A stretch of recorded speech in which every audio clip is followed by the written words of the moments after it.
He didn't even say hello. The phone rang, I picked up, and the first words out of my brother's mouth were, "I'm coming to stay next month. I'll need the master suite. And I might redecorate a little. You know how I am." I sat there. Completely still. Coffee going cold. Rain hitting the window. Waiting for the laugh. Waiting for just kidding. It never came. And in that silence, something inside me didn't break. Didn't panic.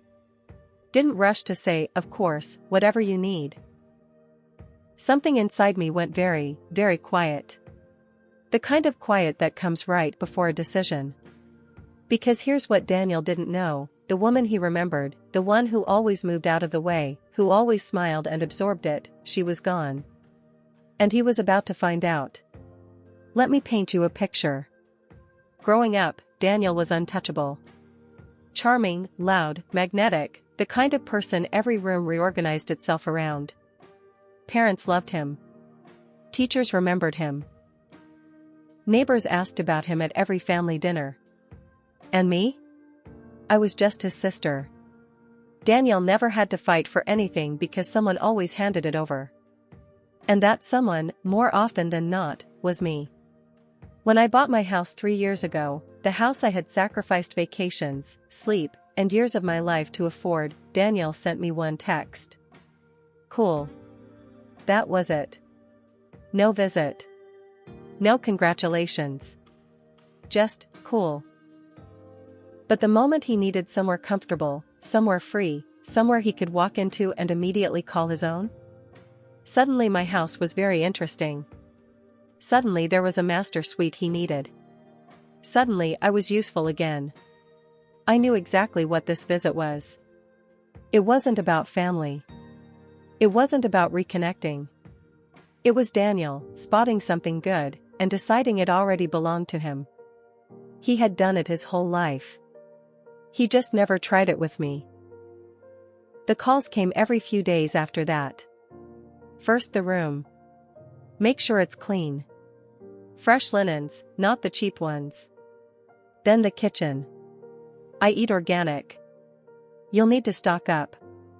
Then, and this is the one that did it for me, you won't need your car while I'm there, right? Mine's in the shop. Each call. A new demand. Delivered like a reminder of something I'd already agreed to. I hadn't agreed to any of it. But I didn't argue. I didn't push back. I just kept saying, "We'll figure it out." Calm, warm, unbothered. And while Daniel was busy planning, busy bragging to cousins that he was staying at my place in the master suite for the whole month, even inviting people to come visit him there, I was doing something else entirely. I was closing every single door. One by one. Quietly. While he wasn't looking. Here's exactly what I did. I called my friend Priya, who'd been asking to visit for months, and told her to come. "The guest room is yours. Come that weekend." She was thrilled. I called the renovation company I'd been delaying. "Now's a good time. Let's start." Confirmed. The guest bathroom, fully under construction the week Daniel planned to arrive. And then, the last thing. The small thing that would matter most. I quietly took back the spare key I'd told Daniel he could pick up from my neighbor. No announcement. No explanation. I just took it back.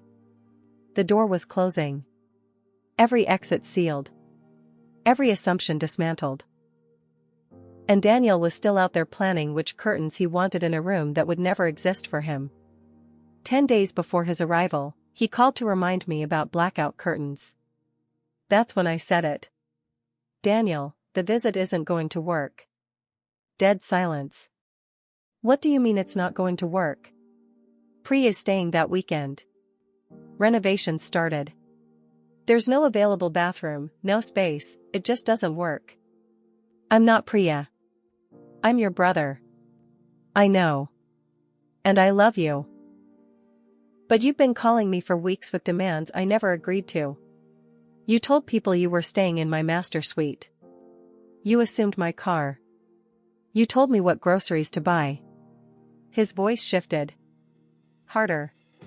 I was just planning ahead. No. You were taking over. And I should have said this sooner, I don't have a master suite, Daniel. I never did. I have one guest room, one bathroom, and a life that was already full before you decided to invite yourself in. He started to raise his voice. I didn't raise mine. The visit isn't happening. I hope you find somewhere comfortable. And I hung up. He called back 4 times that night. I didn't answer. Then came the texts. Then the long message about how I was being cold and selfish and how family was supposed to show up for each other. Then he called our mother. She rang me the next morning, voice tight. What happened? Daniel's very upset. So I told her everything. Every demand. Every assumption. The suite he invented. The car he claimed. The cousins he'd been bragging to. Silence on her end. Then. He told me you had a master suite, she said quietly. I know. He said a lot of things that weren't true. She exhaled. I'll talk to him. And something in her voice told me she already understood. Maybe she had always understood. She just never had to face it this directly before. The cousins found out too. And when people heard the full story, not Daniel's version, the full story, nobody took his side. He had walked confidently into a room that didn't exist. And this time everyone watched him arrive at an empty door. Weeks passed. Daniel went silent. I didn't chase him. Priya came, we cooked, we laughed, and my home felt exactly the way it was always supposed to feel, warm, peaceful, chosen. The renovation finished. The bathroom looked beautiful. And one afternoon, standing in my hallway, I felt something unexpected. Not victory. Not anger. Just stillness. For years I'd been the quiet one. The one who smiled and absorbed whatever came at her because fighting back felt harder than just making room. But nobody was coming to make it stop. Nobody was going to notice I was tired. I had to notice. And I had to act. And when I finally did, not with drama, not with revenge, just with a calm and total withdrawal of an offer that came without respect, everything shifted. 3 months later, Daniel called again. His voice was different. The air had gone out of it. I've been thinking about what you said. About the demands. The bragging. I stayed quiet. Let him continue. I think I've done that my whole life. Just assumed people would make room. Yeah, I said. You have. I didn't think it bothered you. You always seemed fine. I was never fine, Daniel. I was just quiet. A long pause.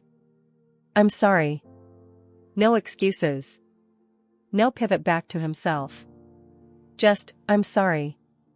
I accepted it. Not for him. For me. We talked that day like we hadn't in years. Not about rooms or groceries or cars. Just about life. About how strange it was to be adults who barely knew each other. By the end of the call, something had shifted. Not repaired, but shifted. And sometimes that's exactly how healing begins. I still live in my house.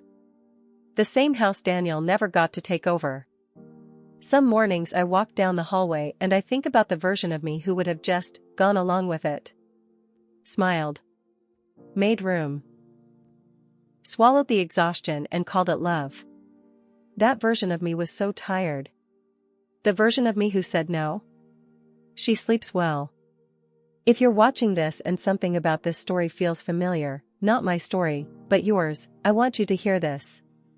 You are not required to make space for people who would never make space for you. Kindness is not the same as surrender.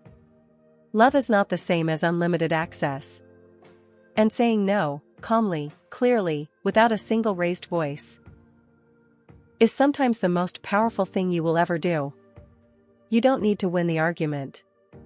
You don't need to make them understand. You just need to close the door. Gently. Completely. And trust that what's waiting on the other side of it, your peace, your space, your life, is worth every bit of protecting. I learned that the hard way. But I learned it.